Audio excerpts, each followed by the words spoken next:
bangunan sekarang ada sekolah tinggi ilmu Al-Quran, madrasah sanawiyah aliyah. Kalau di bawah gereja, di atas masjid. Di atas gereja, di bawah masjid di Kuningan ini Pak. Perkembangannya sudah bagus.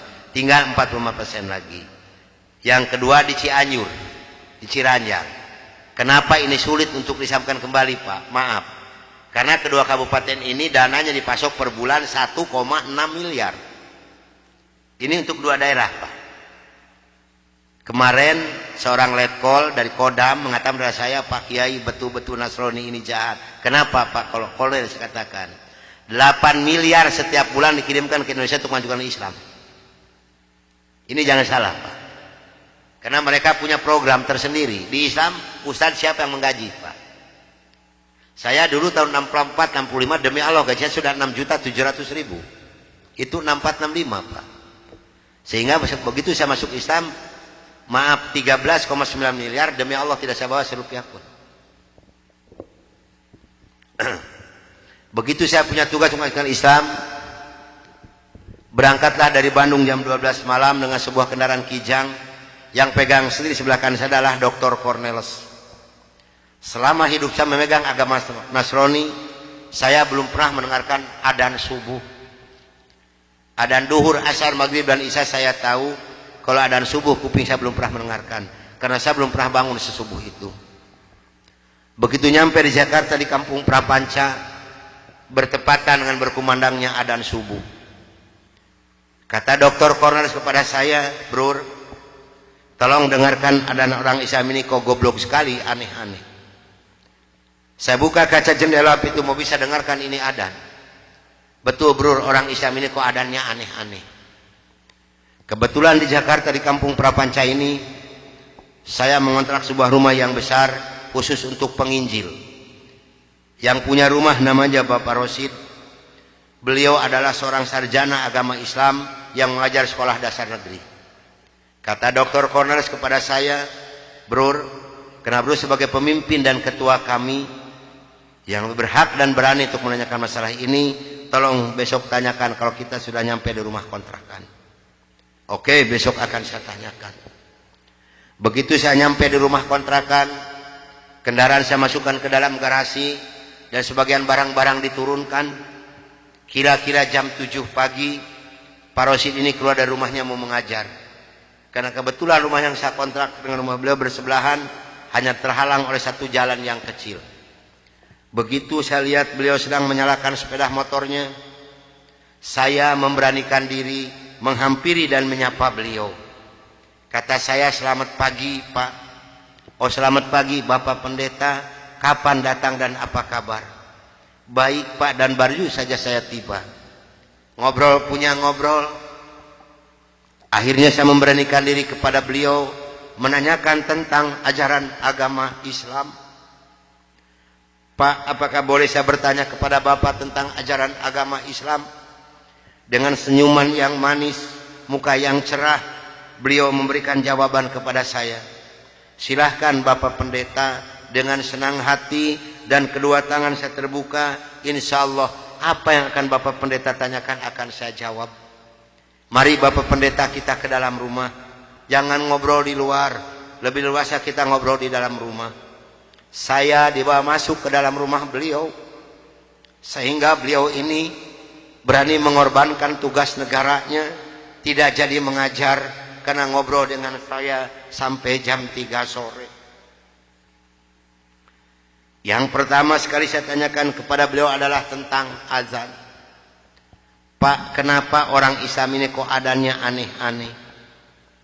"Aneh-aneh bagaimana Bapak Pendeta?" Tadi begitu saya masuk sini, terdengarlah suara adzan yang asing di kuping saya. Ada kata-kata aso. Aso apalah saya tidak tahu Pak. "Oh betul Bapak Pendeta, itu adzan subuh pakai as-sholatu khairum minan naum."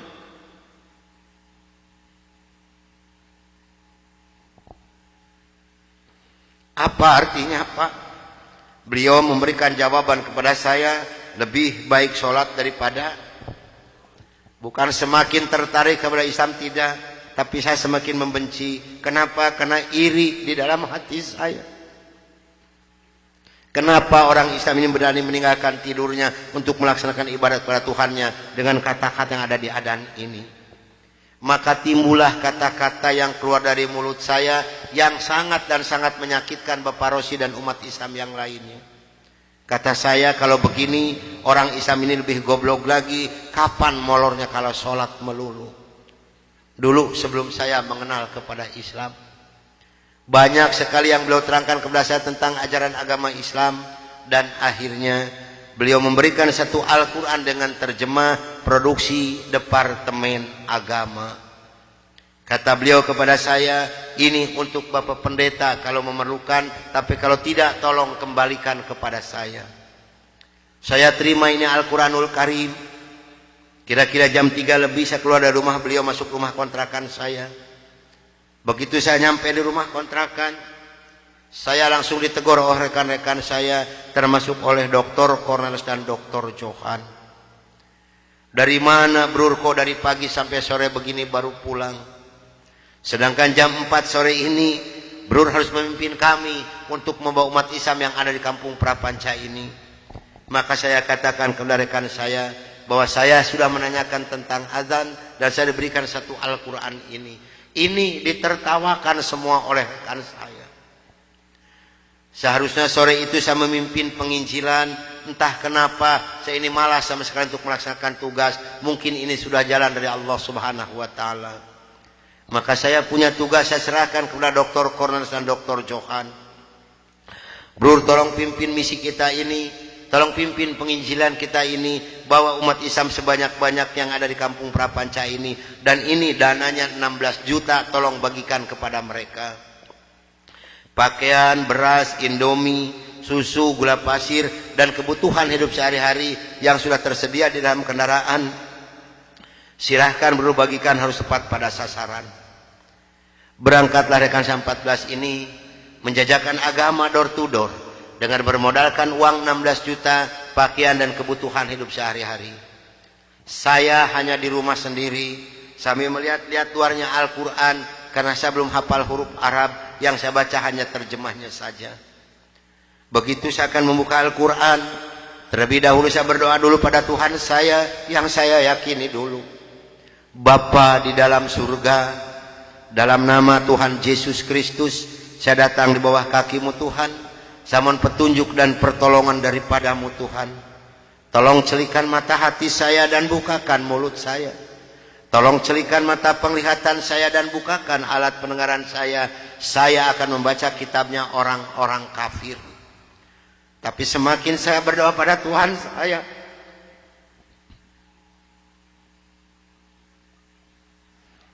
semakin terbukalah dalam Al-Quran ini. Ini suatu keanehan yang nyata di dalam kehidupan saya. Karena saya bingung membuka Al-Quran ini dari mana pertamanya. Begitu saya membuka Al-Quran langsung surat Ali Imran.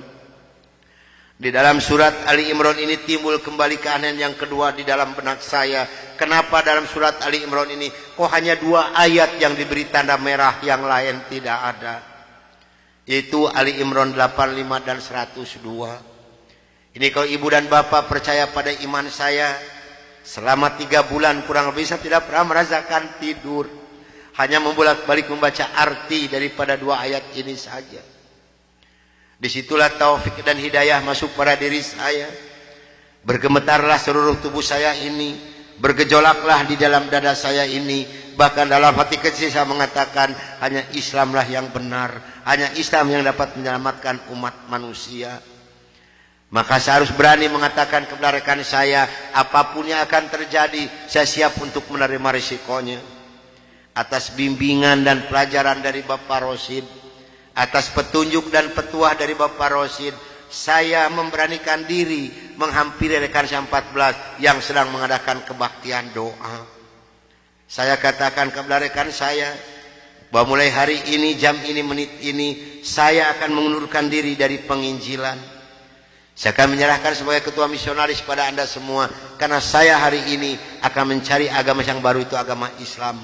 Karena hanya Islam yang benar, hanya Islam yang dapat menyelamatkan umat manusia. Agama yang kita pegang sama-sama tidak bisa menyelamatkan kita semua. Namun apa daya yang saya terima dari mereka, maaf, saya bukan mau dikasihan oleh ibu dan bapak, tidak. Yang mengasihani saya adalah Allah Subhanahu wa taala. Saya bukan seorang tentara, saya bukan seorang polisi, tapi merasakan panasnya peluru di kaki kiri saya dan di dada sebelah kanan saya ini. Besi yang lebarnya 6 cm yang dibakar merah membara, yang dipukulkan ke pipi saya tahan dengan tangan kiri saya. Demi Allah, besi panas nempelah di tangan kiri saya. Lalu saya ditengkurapkan, kepala saya diinjak oleh 3 orang. Tangan saya, kaki saya kiri kanan dipegang dan diikat oleh mereka. Lalu punggung saya dipukuli oleh Dr. Johan pakai kursi rotan. 13 tulang punggungnya patah untuk mengenal Islam. Kalau menurut logika manusia, saya ini harus sudah meninggal dunia. Tapi Allah Maha di atas Maha, Allah mempunyai rencana lain untuk saya. Atas izin dan karunia Allah yang diberikan kepada saya bisa lolos dari pembunuhan rekan-rekan saya.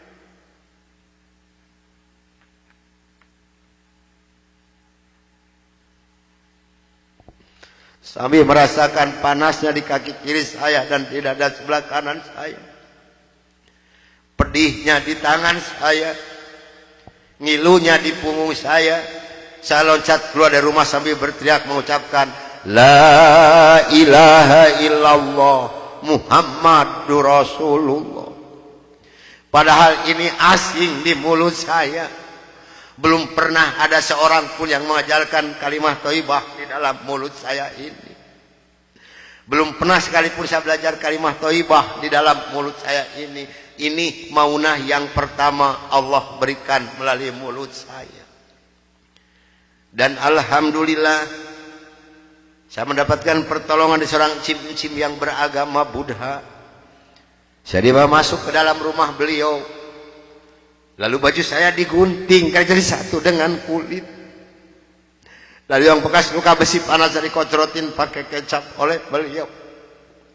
Kaki saya ditahan pakai kayu bekas pegangan sapu, diikat pakai benang rapia. Punggung saya diikat pakai samping. Lantas saya dibawa beliau ke rumah sakit Fatmawati. Selama 3 bulan 27 hari saya berbaring di dalam rumah sakit, merasakan hancurnya tubuh saya ini, pengen mengenal Islam. Dan alhamdulillah setelah Allah memberikan kesembuhan kepada saya, beliau pula lah yang membiayai saya. Sehingga saya kembali memohon pertolongan kepada Cim ini. Cim, tolong saya, bawa saya kemana saya harus pergi, karena saya pengen memeluk agama Islam. Dan alhamdulillah saya dibawa oleh beliau ke Cipete, ke Bapak Kiai Haji Dr. Idam Khalid, saksi yang masih hidup, yang membina kesama yang pertama adalah Bapak Hamjahas. Maka kata beliau kepada saya, kalau Anda pengen masuk Islam yang kafah dan istiqomah, Anda jangan dulu mengenal Al-Quran, Anda jangan dulu mengenal sholat, tapi Anda harus dulu mengenal isi daripada 2 kalimat syahadat yang barusan Anda ucapkan. Alhamdulillah selama 3 bulan kurang lebih saya dibina oleh beliau untuk mengartikan isi daripada 2 kalimat syahadat. Barulah saya marifatullah. Disinilah nikmatnya iman dan nikmatnya ibadah yang saya rasakan sampai detik ini. Lalu saya suruh pulang dulu oleh beliau, karena saya masih mempunyai keluarga, itu anak dan istri. Ternyata keluarga saya telah mendapatkan laporan dari rekan 14 dan dari Dewan Gereja Indonesia bahwa saya telah murtad masuk agama Islam. Begitu saya nyampe di rumah saya lihat dengan mata kepala saya sendiri, pakaian saya, ijazah saya, semua dibakar oleh putri-putri saya dan istri saya di hadapan mata saya. Dan alhamdulillah saya diselamatkan dari maut yang kedua oleh Allah Subhanahu wa taala. Begitu putri-putri saya menyiramkan minyak kelapa panas ke muka saya masih diselamatkan oleh Allah. Minyak kelapanya tumpah di punggung saya. Ini adalah darah daging saya sendiri yang menganiaya saya, bukan orang lain. Lalu kepala saya dilempar pakai cobek, dipukuli pakai setikasti, sampai saya diusir caci maki dengan kata-kata yang sangat keji yang keluar dari mulut darah daging saya sendiri. Nyah, engkau di hadapanku anjing, setan, babi, iblis, jangan menginjak rumah ini, haram rumah ini kau diinjak oleh setan dan iblis macam kau. Ini adalah darah daging saya sendiri, bukan orang lain. Dan alhamdulillah begitu saya meninggalkan rumah tangga saya, hanya pakai pakaian satu setel yang nempel di badan saya yang penuh dengan minyak kelapa panas. Harta kekayaan berlimpah luah demi Allah tidak saya bawa serupiah pun, karena saya pengen masuk Islam yang kapal dan istiqomah. Saya harus samina wa atona. Jangankan harta kekayaan yang berlimpah luah, putri-putri saya pun yang 3 saya putuskan. Mulai detik ini Anda bukan darah daging saya bukan bapak Anda, dan Anda bukan putri-putri saya. Titik sampai di sini. Jangan ada lagi pertalian darah antara Anda dengan saya. Kenapa saya putuskan kepada putri-putri saya yang 3? Karena saya takut besok atau lusa saya meninggal dunia, bagaimana tanggung jawab saya di hadapan Allah Subhanahu wa taala. Maka alhamdulillah sudah hampir 22 tahun lebih ini saya belum pernah dipertemukan dengan batang hidungnya. Namun alhamdulillah, biarpun putri-putri saya tidak yang ikut satu pun, Allah telah memberikan kebahagiaan kepada saya pada saat sekarang ini. Kebahagiaan yang Allah berikan kepada saya tidak bisa ditukar dengan sesuatu apapun yang ada di dunia ini. Sekalipun emas berlian sebesar gunung tidak mungkin bisa menukarkan kebahagiaan yang Allah berikan kepada saya. Kenapa? Karena rekan saya yang 14 yang dulu menganiaya saya, yang dulu membunuh saya, alhamdulillah sekarang sudah masuk Islam semua.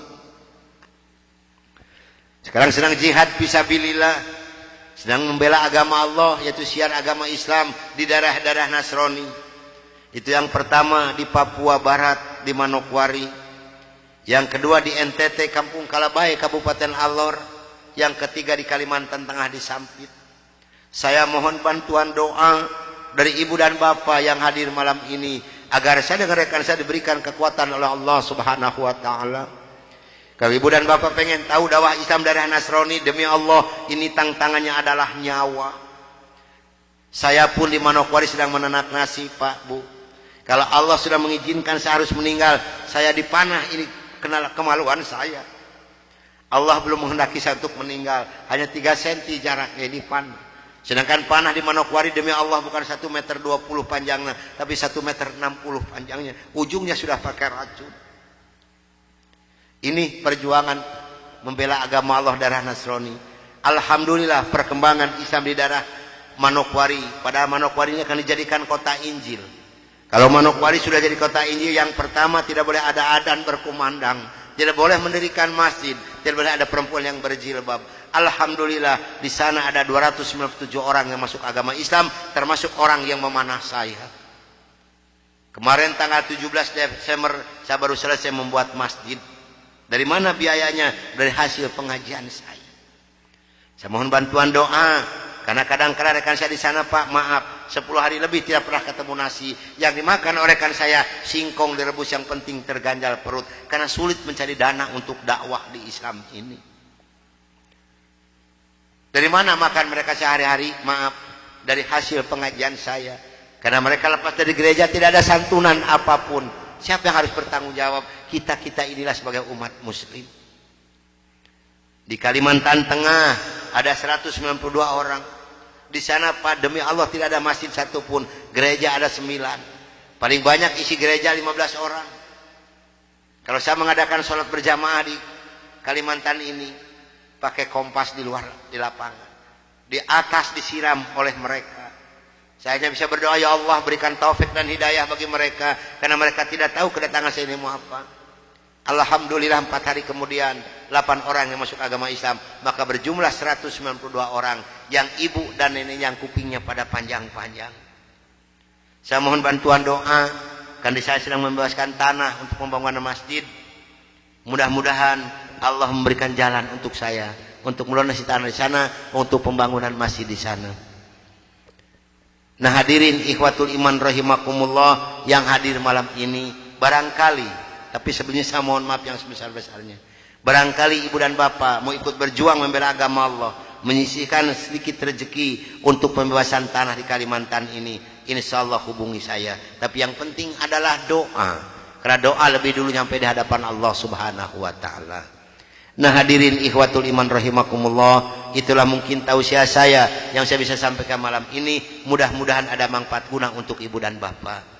Dan mudah-mudahan yang hadir malam ini kelak di yaumul qiyamah mendapatkan syafaatul ujma dari Kangjeng Nabi besar Muhammad Rasulullah sallallahu alaihi wasallam. Dan mudah-mudahan kita dipertemukan Allah bukan hanya sampai di sini saja, tapi sampai yaumul jaza kita dipertemukan kembali oleh Allah subhanahu wa ta'ala. Akhirul kalam wabillahi taufiq wal hidayah. Wassalamualaikum warahmatullahi wabarakatuh.